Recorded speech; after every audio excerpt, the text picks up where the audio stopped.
All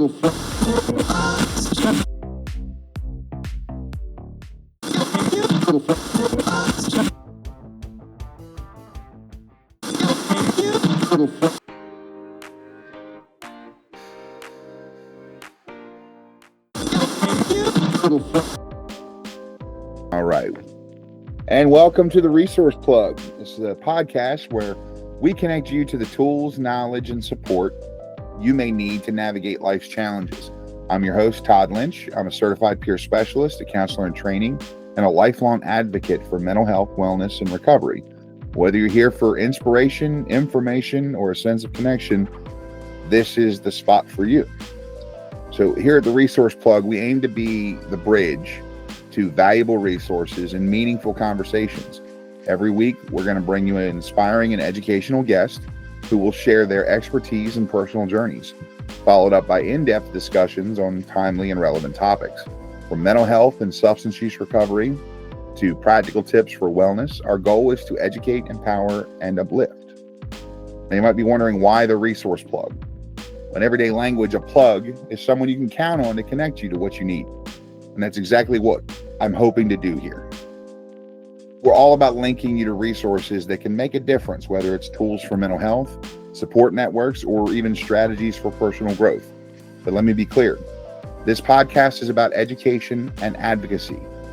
We'll share tips and highlight resources, but this podcast does not offer direct services or any financial aid. Think of this as a guide, not a guarantee. And before we dive in, just a quick note, any opinions shared on this podcast, whether by me, my co-host, or any of my guests, are strictly personal and do not reflect the views of any agency, organization, or group. This is a safe and non-judgmental space. We're not here to push an agenda or align with any political affiliation. The focus here is honest conversations grounded in respect and compassion. So with that being said, in today's episode, our very first one, we're going to start with a conversation with Mr. Gregory Roberts, who will share their insights on being Gregory Roberts and being active in the mental health community as co-responder for Thomas County. And then for the second half, we're going to kind of explore whatever topics happen to come up for the day. So stick around. We got about an hour ahead packed with connection and discovery. So without further ado, introduce to you Mr. Greg Roberts. Welcome, sir. Hey, Todd, thanks for having me, Jamie, as well. Boy, I'm excited, man. We've known each other for a little bit, and you know I love to talk, period. But when it comes to talking about mental health and helping out folks, I'm all on board. So we are definitely peas in a pod as far as that goes. So this is probably the best possible scenario for a very first episode, isn't it? Yes, indeed. Yes, indeed. We're doing well. And also, real quick, just to acknowledge. Thank you for acknowledging Jamie and Gregory. My better half, my spouse, Jamie, is also joining us. Hello. Hey, all right. I got words. Jamie is here for context, to add a little bit of an opinion as they see fit, or just moral support for us. Absolutely. I can use all the moral support I could get, so thank you. All, though. All right, so Greg, tell me a little bit about yourself. First off, where are you from? Well, I'm a military brat. So born in Fort Walton Beach, Florida, but a great part of my childhood was bouncing around, right? And that plays an integral part in my story. But my folks, my dad got out of the military when we were living in Tallahassee, Florida. And I have lived here off and on for the past 30 years or so. So I guess I consider myself a Florida kid, even though my travels have taken me certainly elsewhere. Right. But this general area just kind of feels like home to you. Absolutely. Absolutely. You know, you run into people from high school and you're like, hey, that's you with wrinkles. You know what I'm saying? So like, we're getting up there. Oh, boy. Grew up in the Tallahassee area. What got you interested in working in the mental health field? Tragedy. Tragedy. As always. So originally, I'll be, now that I look back on it, I didn't know what I wanted to be. I wanted to be respected, loved, revered, feared, all of those things, but wasn't sure what would get me there. I actually joined the military myself at a high school, went to the Air Force Academy, got a pilot slot. And at that point, addiction really caught up with your boy. And the next 15 years, I won't regale you with the stories of suffering and pain, but it was rough. Highlights, ended up houseless, right? Which is a large part of the community that I deal with today. Substance abuse, substance use disorder is a bear, right? And not a lot of us make it to a point where we can find some long-term recovery. So I count myself very lucky, but on my path to recovery, I had several people who I considered mentors ask me point blank, did you want to be a social worker? Have you ever thought about being a social worker? And my answer was emphatically no, because I still wanted, to be loved, revered, and feared. And of course, have like a big body Benz with 20s on it and 215s in the back. That was the goal. But the more I looked into it, the more it sort of seemed like, the universe, my path, my journey was taking me down this road of social work. And when I finally decided to do the thing, I realized, oh, this is what I've been looking for my whole life. Like, I fit like a peg in a hole, man. Like, it's a good thing. That's a great feeling when it happens, isn't it? Absolutely, right. Purpose is one of those things that when you go to bed and you've had a purposeful day, the sleep's a little sweeter. So, oh, absolutely, yeah. Mm-hmm. It's the sleep of the justified. So, how did you actually fall into the role of co-responder? And I guess I kind of a tie-in question: what exactly is a co-responder? Absolutely. So, I moved back home, and I was living out in Texas, and I moved back home trying to take care of some family things and get my feet under me, to be quite honest with you. And there was a job. I was not licensed in the state of Florida. I was licensed in the state of Louisiana at the time. And when I got back, there was a job that was offered by the Community Service Board, which is basically a no barriers mental health service provider, social service provider, to be quite honest with you. Called like safety net. Yeah, safety net, of course. So there are it doesn't matter if you have insurance or not, it doesn't matter how much you're making or not. Like, if you need help, there are resources there for you. They had advertised a job online. They were going to help me get my licensure, which is something that I really needed.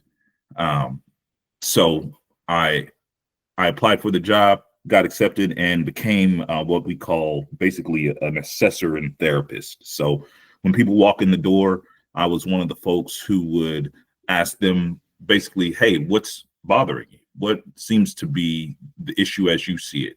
And do we have resources that we can connect? Did that for a while. And I guess was okay at it because we got a grant.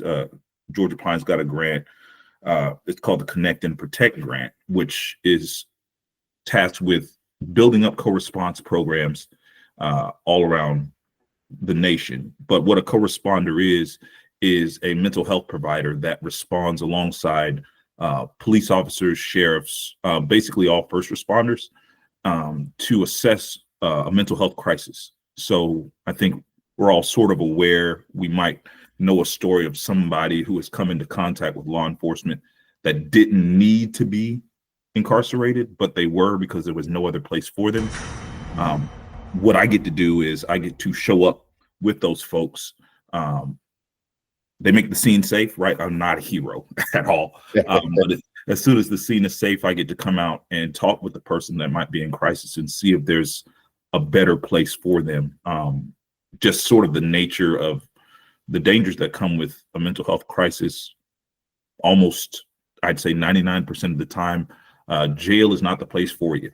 You need some care. You might need some medication. You might need just to rest for a little bit and get your feet under you. So that is what I do.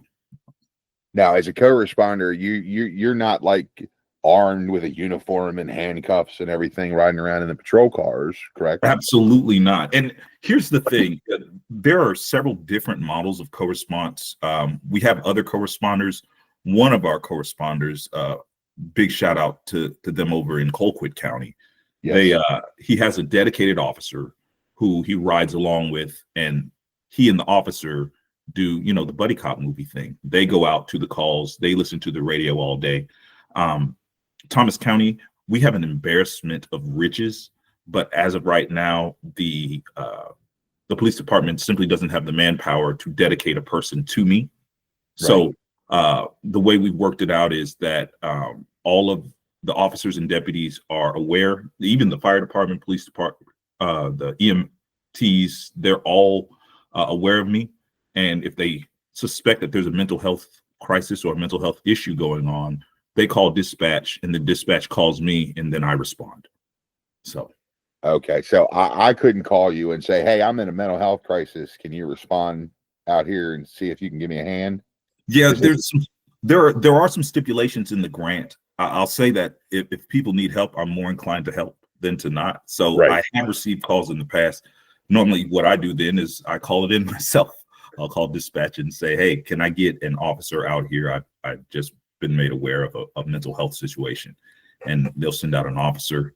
I'll wait in my car until they say the scene is safe, and then I come out, but no guns. In our community, the way it's comprised, right? A pretty healthy mix, but 55% Black. So me being a Black man, showing up in my own car, hopping out and saying, hi, I'm Gregory. I'm a social worker. How can I help? Sometimes it can ease the tensions that inherently come with a law enforcement presence. So. Right. And that's one of the big issues you got to deal with as a co-responder is you're not only dealing with the mental health crisis at hand, you're also dealing with a culture of stigma, a culture of biases, whether, real or not, that, law enforcement is a negative aspect in a lot of the communities you're responding to. And I really love this kind of program because it weaves in that contrast. That look, I'm here to help with these responders, but I don't have a badge. I don't have a gun. I'm not going to arrest you. I'm just here to help. Absolutely. And I'm in plain clothes. I'm driving my own car. I don't have lights on my car. It's just, I'm here to help. That's got to make things a little bit easier, initially. Absolutely. And I will say, I had some misgivings about that portion of the job, partnering with law enforcement, but I'll tell you some of the things that put my mind at ease. Chief Glover, I'll give him a shout out. He's the chief of the Thomasville Police Department. Our first meeting, he said, I'll be honest with you. I think there have been times that over my 30-year career where I put people in jail that they don't belong there. And that was all I needed to hear. I was like, okay, well then let's find a better way. So the idea that we're going to be out here and we're going to talk to folks. Thomasville, while Thomas County, about 28,000 folks altogether, news travels fast around. So the fact that we've had some really good interactions. There are times where families don't know what to do. They call 911. The police get on scene. They think of me, and we're able to get that person the help that they need. And those stories travel around. So I've been very fortunate to have some pretty good interactions with the community, so that now we're almost a year in. We went live April 1st of last year, 2024. And people sort of know me now. So they see me around, they say, hey, how you doing? And if I show up at a place, it's not, oh, he's going to take me somewhere or they're going to take me to jail. It's more, oh, he's going to listen first and see if he can get me what I say I need. Right. And I think that's something that so many people just don't realize is that, the biggest thing you can do to help someone in a mental health crisis is just listen. Let me say what I need to say. It may not be at the volume you want or the language that you want, but I have something that needs to get shared. And now instead of getting help, I'm being faced with law enforcement wanting to lock me up just because, there's no other There's no other option. Right, right. And Now, I mean, I understand that kind of building that kind of reputation in the community absolutely takes time. What was it like for you stepping into that role with law enforcement that had never been exposed to this kind of thing, didn't even know it was an option? well, Was there like an immediate welcoming, or was there like some initial tension? well, I'll say, you make a good point, right? Because it is a merging of two perhaps different worlds, different approaches to some sort of order and help, right? Mm-hmm. But the great part about it is Thomasville PD is pretty forward thinking. That all of their officers, they are crisis intervention trained, CIT trained. So Right. what that means is they get a basic understanding of what a mental health crisis looks like and that sort of thing, which goes leaps and bounds versus someone who might think, hey, this person's just being non-compliant. Let's go ahead and hit them with the taser. But as with anything, law enforcement is an insular community. So I don't think nobody was rude to me and said, hey, I don't think this is going to work. But I will say that the calls increased as, once again, the story spread, right? Mm-hmm. And it's there. I don't know what to do. They've called me out here to this home 4 to 5 times about a subject, and there's clearly something not going on that's correct, and this person is trying to get help. Let's see what the co-responder can do. And luckily, between some of the Georgia laws that have been updated, we have a pretty wide breadth of being able to, work with not only just the police, but some of the court system as well, to try to get people the help that they need. So honestly, we're talking a lot about recidivism, right? Oh, absolutely. So, we see people 3, 4, 5, 6 times in one day. That is a cry for help. That is, Absolutely.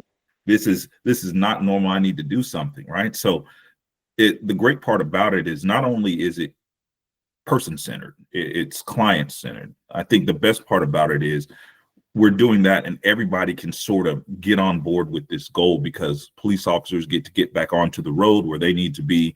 The city council is just excited because you don't have somebody waiting with this person while we try to figure out what to do, as opposed to, helping to keep the safety and the peace of the community up.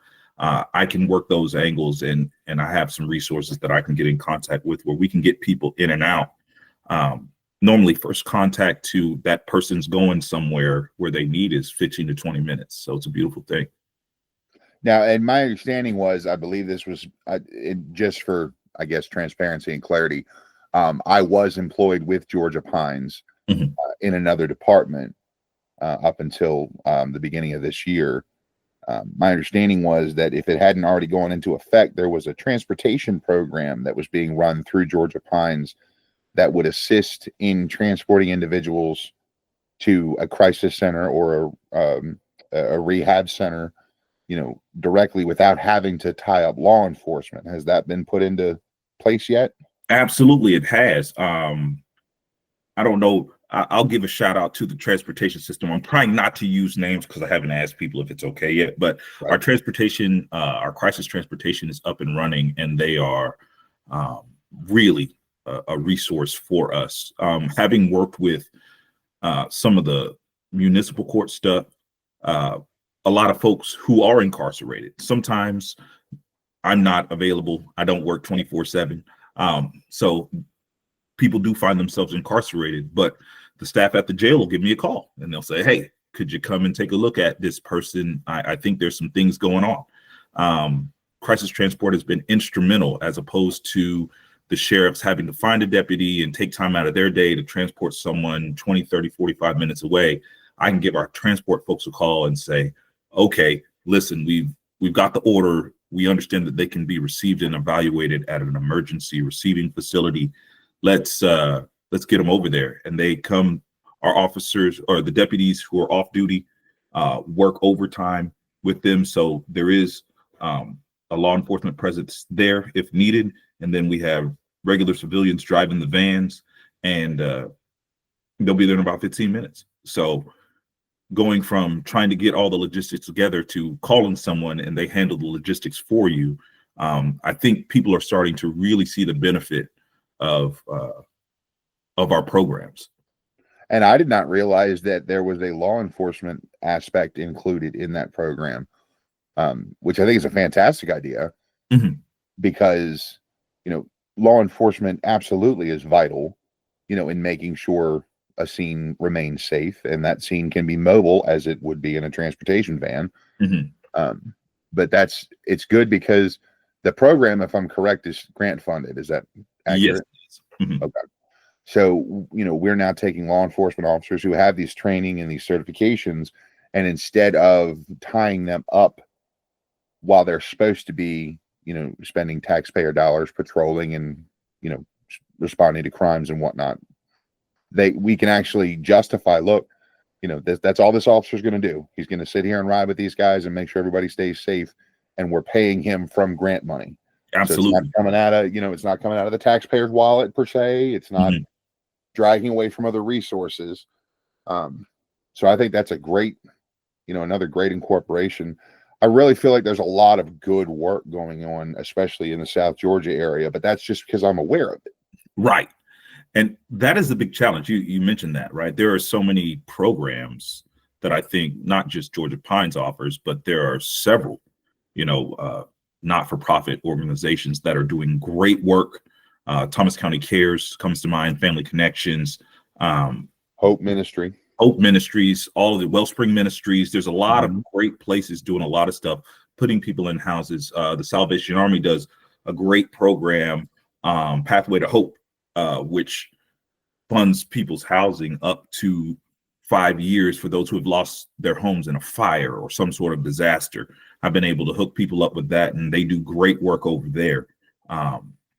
It's one of those things where I'd say at least twice a week I'm talking to somebody and they say, I need meds, but I don't have the money for it, or I need to look into housing, or I need to look into school, but I just don't have the money for it. I said, money's not a problem. Like, I'm glad you said something, right?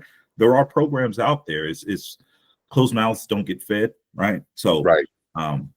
It's one of those things about us trying to get the word out, through wonderful mediums like your podcast, or, getting on, the internet and talking to people about that through our Facebook page or something like that. But there are a lot of resources, I think, that people just aren't aware of.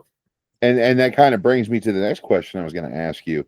I mean, I can pretty much guarantee, not 100% just responding to emergencies. A lot of what you have to do is, interfacing with these resources and making connections and building a network to get the word out that, your services are available, as well as to get the resources to make your services function properly.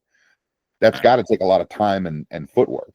Absolutely. It's funny. I joke with some of the newer clinicians about when you're in school, there'll be a paragraph where they talk about building stakeholder engagement. That's what they called it, right?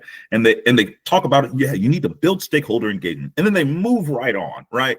But It's one paragraph in one textbook in one class, but it's like 98% of your job.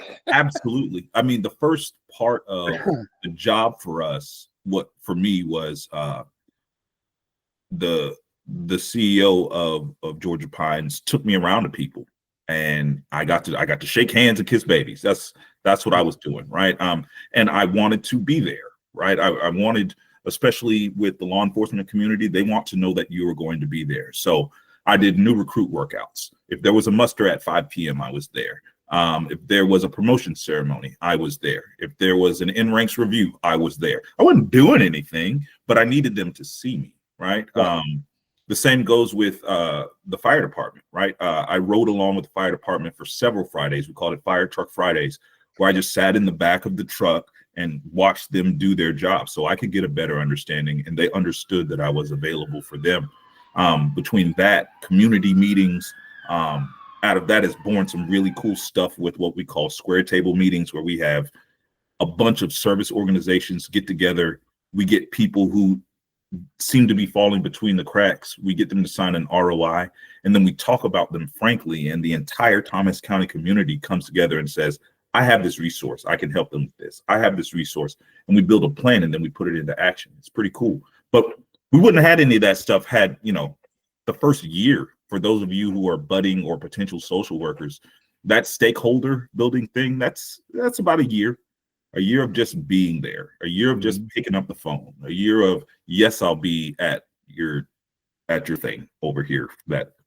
Okay, yeah, sure, we'll do it. Yeah, it's literally, for a long time, you're just going to be airdropping business cards and sending emails and making appearances and, eating rubber chicken dinners. Yes, a lot of chicken dinners, man. So we are very lucky in South Georgia. A lot of times that those catered meals are excellent. Absolutely. Doesn't hurt. No, well, I mean, it hurts the waistline, but but you're out there doing, musters and PT and everything, so you're covered. Right. Yeah, we're getting it right. We're getting it all right. Healthy balance. So, with all that being said, what is a typical day for you as a co-responder? Okay, so typical day, I get in at 8 o'clock. I work 8 to 5. My grant provides 40 hours of work, which is pretty flexible. But I get in at 8. I've been given access to our computer dispatch system. So at the times that I'm off, I can take a look at all of the calls that came into the police department or the sheriff's office that are coded as a mental health call. I then do at least try to reach out for a follow-up with those folks. I see what the disposition, were they taken to the hospital? Did they just need to talk to somebody and they're good and nothing was done? Is there still something out there, right? And then I try to make contact with those folks. Then the rest of it is either going to one of our community meetings or waiting by the cell phone for a call. Typically get 2 to 3 calls a day right now, and that's just working 8 to 5. But follow-ups are a big part of my job. I think that was something that I skipped over. Certainly, I make initial contact with someone. Let's say somebody needs some help. They're thinking about harming themselves or someone else, but no crime has been committed. We will take them to an emergency receiving facility to be received and evaluated. So a fully licensed clinician looks them over, takes some of what I say and say, okay, maybe we need to hold you for a few days. If that was just the end of it, it probably wouldn't be as effective as what we do here in Thomas County, which I'm mandated to follow up within 48 hours of my initial contact with that person, right? So not just, hey, you're the guy who took me to a crisis center, you're the guy who took me to the hospital. It's more after that, hey, do you remember me? I know we were going through this thing. What do you need? Are we thinking housing, food? Do we need food stamps? Do we need education? Do we just need somebody to talk to? Do we need some mental health care? Do we want a group? Typically, I'm supposed to do one follow-up, but even as you know, one follow-up obviously is not enough for those who have more complicated problems. So I'll normally talk to people 4, 5, 6, 7 times in the meantime, and that really keeps me busy in between the actual crisis calls, is following up with the people I've already come in contact with. Saying that, I think this is a fantastic transition into kind of like the discussion portion of our hour here. Absolutely. Because my question, what is the prescription for somebody who's having a mental health crisis? What is recovery? What is it that is there like an algorithm that you need to follow or a checklist, or does it just every person's different? Oh man, what is recovery is like, what is love? It's one of those things. I think there was an old Supreme Court justice who was describing something a little more nefarious. He says, I can't describe it, but I know it when I see it. The idea, I guess, simply put, when we talk about someone in crisis getting into recovery, is connection. Connection in a deep and meaningful way, which is something that I've sort of had to adjust my life to now that I'm in long-term recovery as well, is to try to mirror certain aspects of the recovery that I've experienced in the lives of others.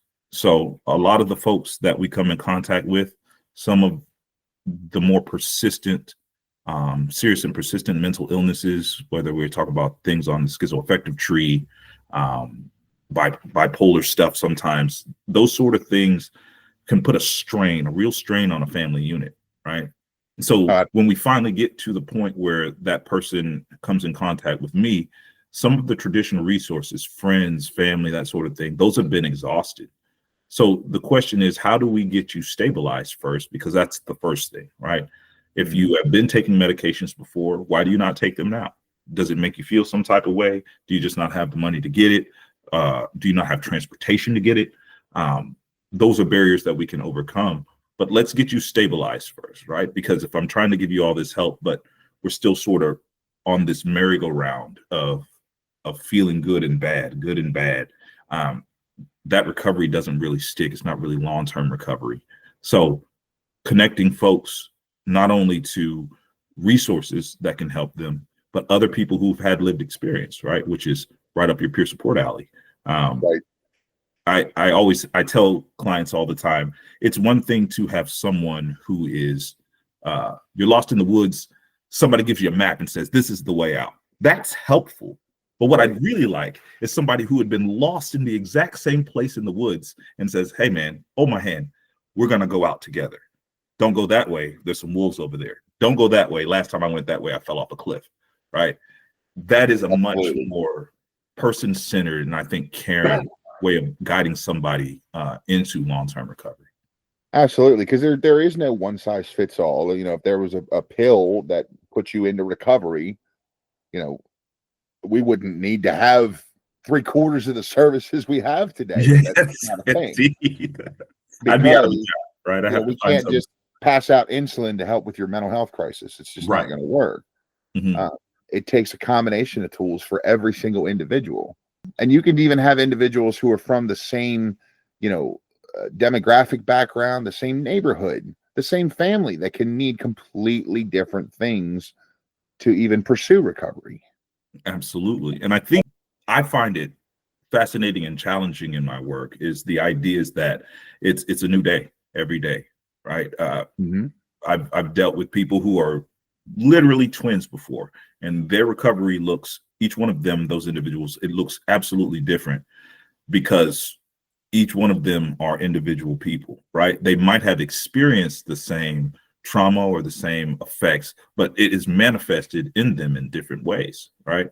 The only way I know how to do that is to, once again, sit down with them, talk with them, ask them how in the world they are experiencing what they're experiencing, and see if we can try to address those things. Absolutely. Because that's what it is. And I love that you the first thing you mentioned was connection. Because that statement, I think it was first coined like back in 2018. It was like Johann Hari, I think his name was. He was on a TED Talk, said the opposite of addiction is not sobriety. The opposite of addiction is connection. But that also goes for mental health recovery as well. Just having someone, say, look, I understand what you're going through, whether or not I condone it or agree with it or identify it with it. I understand it. Here are some options that maybe can help you find people that will, fill the needs that you have at the time. Absolutely. And the big thing is we're not built to be alone. As humans, as much as we'd like to be lone wolves, we really don't do well. Studies out there that talk about the effects of solitary confinement on those who are incarcerated, people who have been stranded on desert islands or been prisoners of war, they come out, there's something in us that breaks when we're alone, whether that be by choice or whether that be by circumstance. I agree with that, but I would add, just from a personal perspective, it's more often the forced isolation. The isolation that's not by choice that's the most damaging. Just in my experience, because there are some people who can, live a hermit lifestyle or an isolated lifestyle, but they're doing so willingly. And they have some kind of connection. And I think what you've hit on is a big point, right? When there is a choice, right? This forced thing is the thing that is really detrimental. Those are the folks that I come into contact most often with, people who have sort of been written off or have been talked about, oh, well, you can't let them around, that sort of thing. So they lack the connection that perhaps people who are more typical get in their everyday life. And that sort of, we're on this hamster wheel, or I'd say a spiral downward even, because connection is what cures us. Now, that's a wild part about recovery. After a while of being disconnected, especially by force, we start to have things, our bodies are marvelous mechanisms, and so are our minds. So we have these coping mechanisms in place that will keep us from feeling the full extent of the hurt of being isolated. And when we're trying to break down those walls, you can find it can manifest in all sorts of interesting behaviors. Oh, So, absolutely. you know, you talk to somebody and they say they would like to be reunited with their family, but then also they're not really sure that they like their family. And we can talk about how both of those things can be true at the same time, right?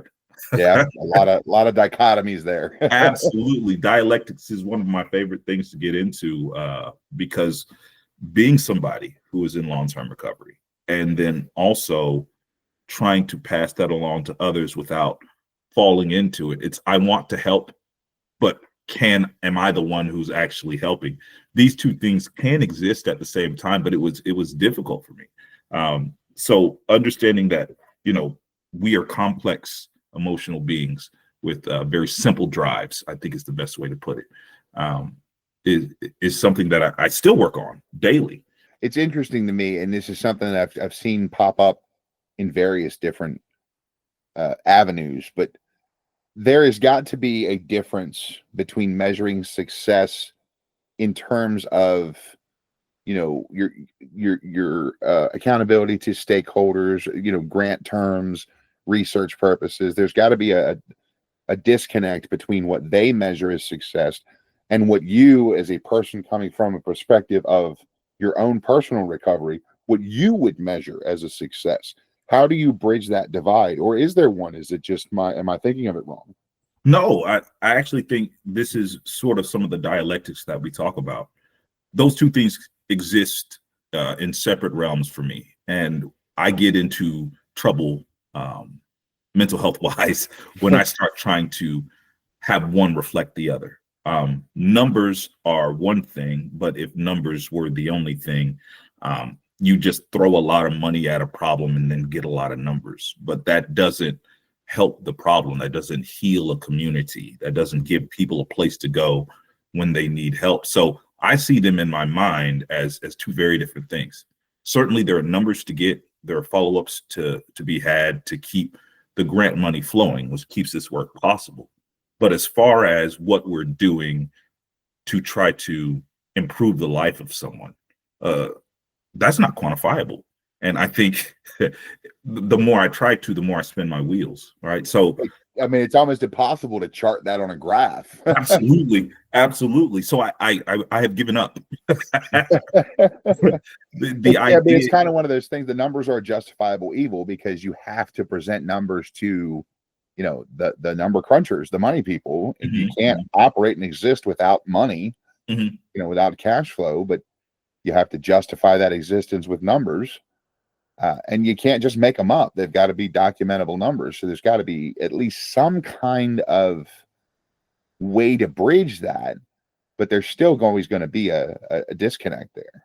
Yeah, I think probably the best bridge that I've been able to create is the idea that the numbers, if they remain good, then the program remains viable, right? So I am continuing to do follow-ups. I am continuing to make myself available, understanding that these numbers, while some people are extremely motivated by them, my motivation to get these numbers is to continue to do the work to help people in the ways that they need. So right. A necessary evil, if you will. Action, exactly. And an action that you do may not be, you know, justifiable by the numbers, but it's not going to hurt anything and it's going to help the individual. You're going to do it. Absolutely. And I think that's another great thing about being a social worker. We have a code of ethics. I've taken an oath, right, that I'm going to help people, that I'm going to recognize the dignity and worth of a person. I've had a couple of scenarios here in the past month where I have not stopped the co-response work, but I have recognized someone in co-response that needed more than what my program provides. And to not take anyone away, I kept my social worker hat on and we continued to make calls and found that person the care that they needed. We found the family the care that they needed so that they could support the individual who was going through this tough time. That's not necessarily under the purview of, you know, the Thomas County Co-Response program. But right. First and foremost, I'm a social worker And even more importantly than that, I'm a person in long-term recovery who practices a 12-step program. So because of that, these things of helping an individual, it's something that it's a non-negotiable for me. It's your training, your certification, your title, mandates that you do these things, but your existence in recovery, your, the oaths and ethics you work by as a social worker, and just the fact that you're a human mandate that you do everything in your power to assist. Absolutely. Absolutely. And I'll be honest with you, the people who we come across who are going through it do not care about my numbers or the scope of the practice that I'm trying to give, or the services that I'm trying to give. What they want to know simply is, can you help? Right. And if the Need answer their help, is period. yes, then let's do that, right? And let the chips fall where they may. And that's another great kind of segue into something else I was considering is it, when I worked with Georgia Pines, and before that, when I worked with GMHCN and NAMI, it was astounding to me that's the vast number of people who don't even know that community service boards like Georgia Pines exist, let alone the programs within them. Mm-hmm. Like your program, the AOT program, the Lighthouse program. They don't even know of these things. And it's mind-boggling to me because for so long my life revolved around them. Can I interject? Oh, please, yes. I'd like to interject and say, during this discussion time, I figured you were probably going to name drop some resources. Could you maybe explain what some of those resources are? Greg, I mean, what, like, I don't know that Georgia Pines exist, and I'm in a mental health crisis, and we happen to pass each other in the grocery store. Where are you going to point me? So the first thing, I'm probably not going to point you. I'm probably going to stay with you, right? If we're in a mental health crisis, we think about ourselves. My first goal is stabilization, right? So I'm going to take you to one of the 2 emergency receiving facilities in Thomasville. That would either one of those, the one that is run by Georgia Pines, I have a little more hands-on approach because I can see some of the updates and what that's going on. So I'll know where to get you after that. Once that person has been stabilized, what we're going to do is we'd probably have you for an assessment over at our main building. From there, an assessor sits down and talks to you about your life story as much as you want to talk about. These are the things that bother me. I've had a rough relationship with my father. I've seen things that are violent and traumatic. I've lost a family member or a loved one. These are things that keep me up at night. I only get 3 hours of sleep. I have anxiety, so it's difficult for me to test take. All of these things would be identified there. And then from there, that assessor would recommend you for several services or any services. We have individual therapy, right, where you can see somebody once a week. We have groups for those who are comfortable with that. Every group from general wellness to anger management to parenting. We have substance use disorder treatment programs, an outpatient program that meets once a week for those who need more intensive care. We have an internal, an inpatient process that starts with the Phoenix and the Lighthouse, where it's 30 days, where you would stay there and you just eat, drink, recovery. From there are other programs where you can start to get a little more of your freedom back with Roberts Place and Hilltop that are longer, where 6 months to a year, where you're starting to rebuild relationships. You're going to 12-step mutual help meetings. You're floating applications to get a job so that when you are released, you hit the ground running and you've hopefully got a place to stay. We help with HUD vouchers as well. We have a young lady who does fine work that can help with housing. That is a huge issue in Southwest Georgia as far as affordable housing is concerned. Aside from that, for those who might find themselves houseless, we can refer to other outside sources. As I said before, Thomas County Cares, they're really the point in Thomas County for our houseless population. We have contacts with the VA for those of who might have served. We can get in touch with folks there to get their benefits or their services.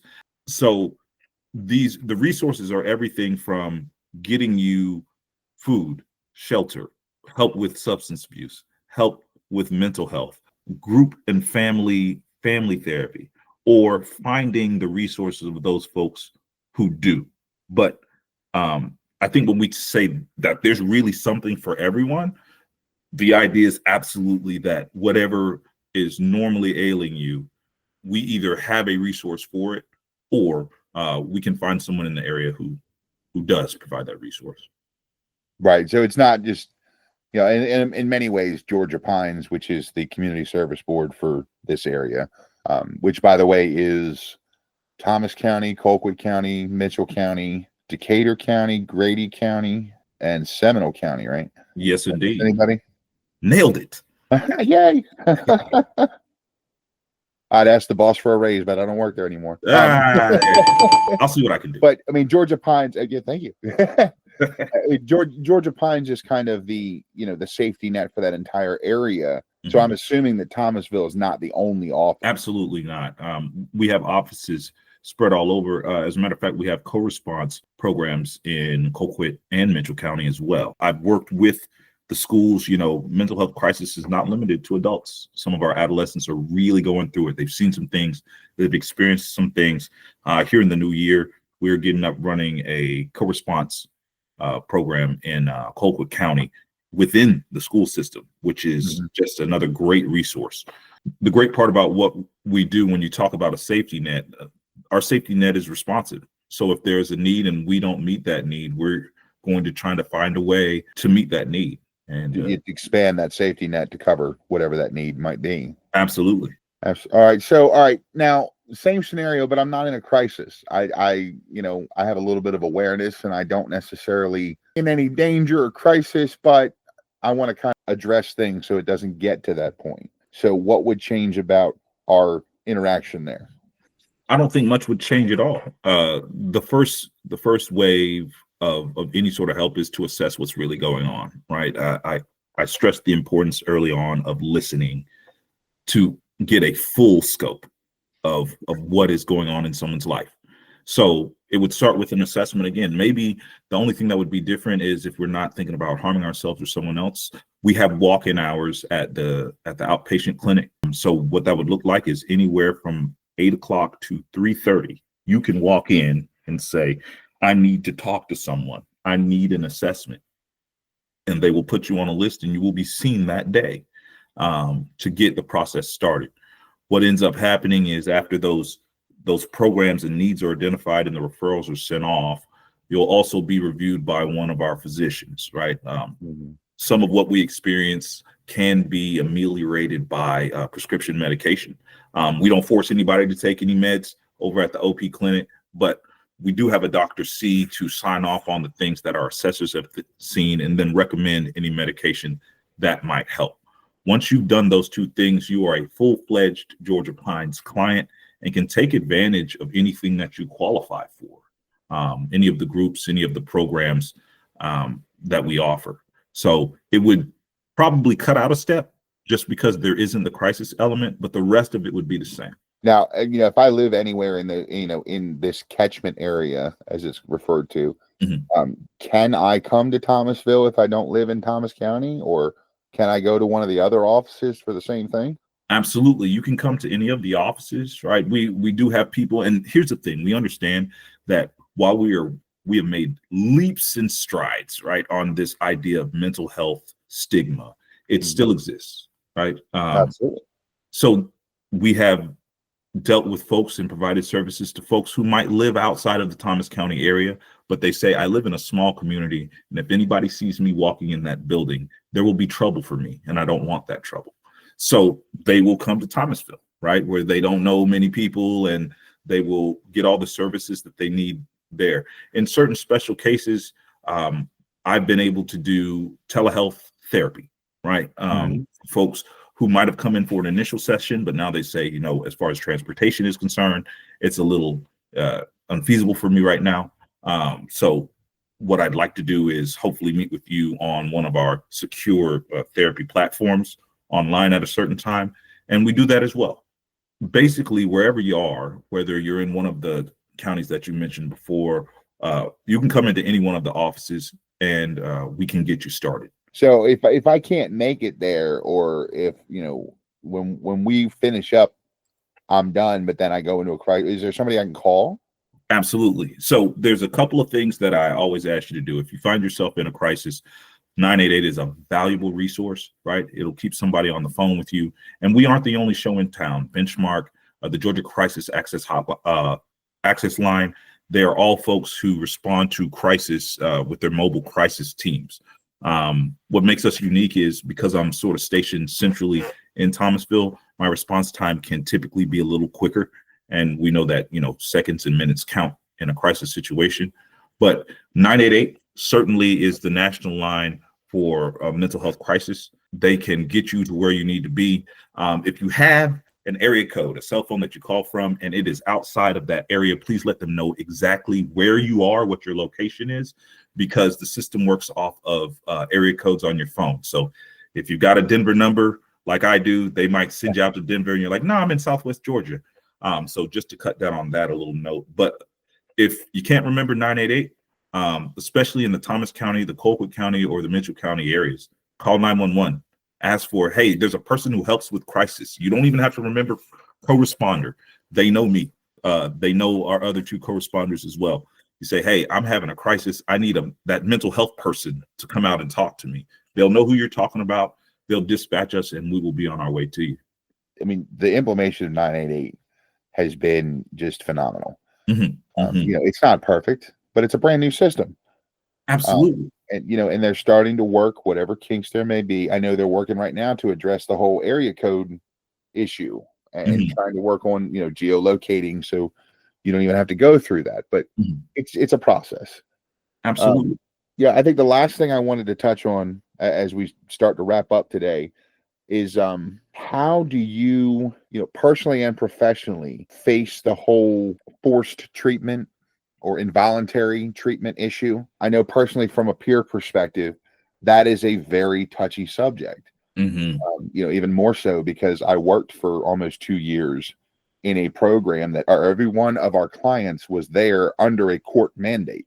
How do you deal with someone who's obviously in crisis, but they don't want to have to go stay in a crisis center or be locked in a hospital for however long? Absolutely. What's your thoughts on involuntary treatments? Involuntary treatment, I'll say it reminds me, if I could, I'm going to take the long way around on this one, but what it reminds me of is the idea that we have to be flexible and ever evolving in our response to people's needs. What comes to mind is when people started having clean needle exchanges, or when people talked about having naltrexone on hand. And the idea was like, hey, you're giving these people who are doing this thing that is destructive an avenue to do it. But the idea that fentanyl and other drugs, these stronger opiates, had come onto the markets and that we were losing people. Like there was no chance. I didn't have a chance to get you a second time because the next time was your last time, right? Due to some of the dangers that come with that sort of use. What we had to do was update our thinking, right? Abstinence-based recovery, it works for me. I love it. Other people need a harm reduction model. And that is an acknowledgement that the landscape is ever changing. So when I think about the steps that people who have addressed the opioid crisis have taken to sort of change the traditional thinking around treatment, involuntary treatment is not something that I want to do. And to be quite honest with you, as far as our numbers roughly, I'd say about 80% of the folks that I talk to, they come voluntarily. We are not running around hopping out of cars and shoving people in the cars and spiriting them off somewhere. Right. But the idea is, if this is so bad that I'm not sure I'm going to see you again, I want to get you stabilized. I really do want to. And I understand that this is one of those things that people have the right to choose. People have the right to their own psychosis if they are experiencing it. And I agree with that. What I also would like to see is if you are in imminent danger, what I would like to see is you stabilize, and then the follow-ups. Let's have a conversation, right? This tough conversation. Hey, I'm the guy who sort of made the call to have you here right now. Can we talk about how you feel about that? Right. You never want this to happen again. And I think us trying to avoid that conversation rather than sit with the person, once again, person-centered stuff. I've had both sides of the story. Some people say, man, I was going through it. Really glad you stepped in. I've had other people call me everything but a son of God, right? Either way, the idea is I got into this gig to help folks, right?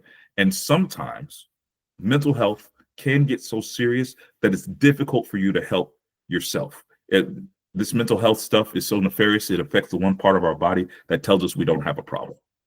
Right. So keeping that in mind, understanding what the greatest good is, and trying to work truly in the best interest of the person that we're trying to help, I think that I can sleep pretty well, understanding that sometimes I might have to say, hey, I understand you don't want to go here right now, but it is 10 degrees outside right now. You have shorts on and you're saying you're going to sleep on the sidewalk.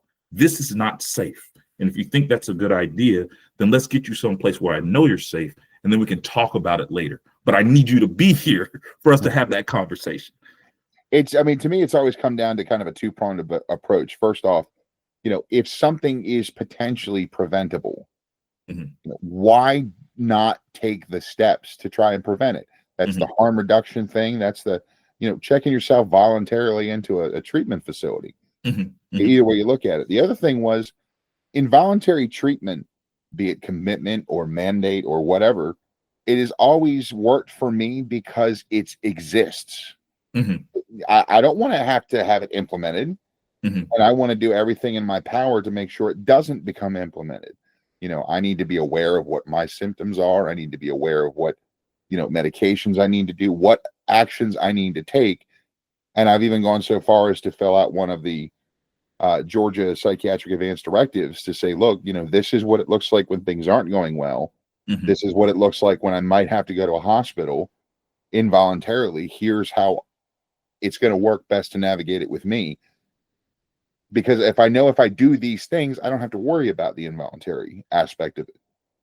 Absolutely. And when involuntary comes into play, well, that means I'm not in my right mindset anyway. Because if I was, I would be able to say and navigate the encounter that results in my being involuntarily committed. So it's kind of like a necessary evil for me. But there's such a negative push, and I'm speaking again from the peer perspective, the mental health peer perspective, that nothing should be enforced and involuntary. And my argument has always been with those individuals, was it the fact that you were forced to do a treatment or a hospital stay that you didn't want to, or was it the fact that you weren't treated well during that experience? And I mean, 99% of the responses I got were, well, this doctor did this and this nurse did that and made me do this. And it's nothing to do with the involuntary aspect, very little to do. It's to do with the treatment, the level of treatment, the level of care that was received. And that's a very hard hurdle to overcome because you're dealing with people on either side of the aspect, providers, clinicians, they're people as well, that they're fallible. Absolutely. So it's always going to be a rough conversation and a rough topic to navigate. But, my opinion has always been it needs to at least exist. Yeah, you're absolutely right. And it gets back to, I guess, what a great note to close on, right? The idea that the tough conversations, the conversations that make your stomach get the butterflies or you get sweaty palms, that is the currency that we deal with in a crisis situation. I'm going to ask you the question, especially when it comes to someone, fear of self-harm or something like that. Are you thinking about hurting yourself, right? Traditionally, in polite society, we don't ask that. But the idea is, I care about you. I care about what happens to you. I care about your hopes and your dreams. How do we get there? Let's start with step one. What's the problem? What do you need? What brought us here? So, yeah, no, I think that's a fantastic way to wrap things up.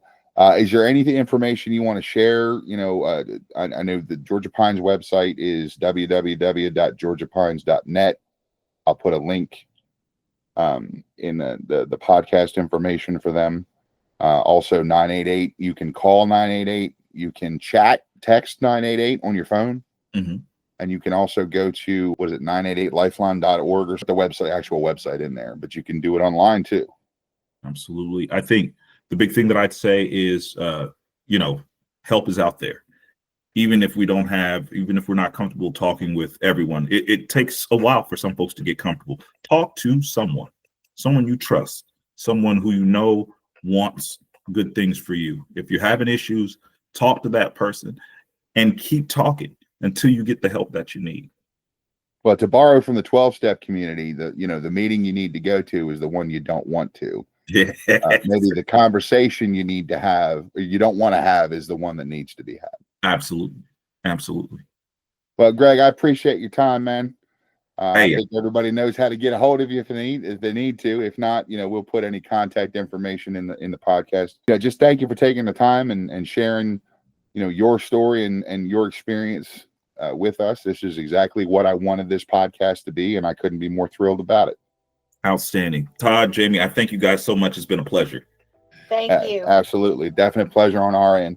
So the goal is for this to be published on this Friday, the 31st, and we'll take care of some other logistic stuff off the air. But thanks again. And this has been the Resource Plug Podcast.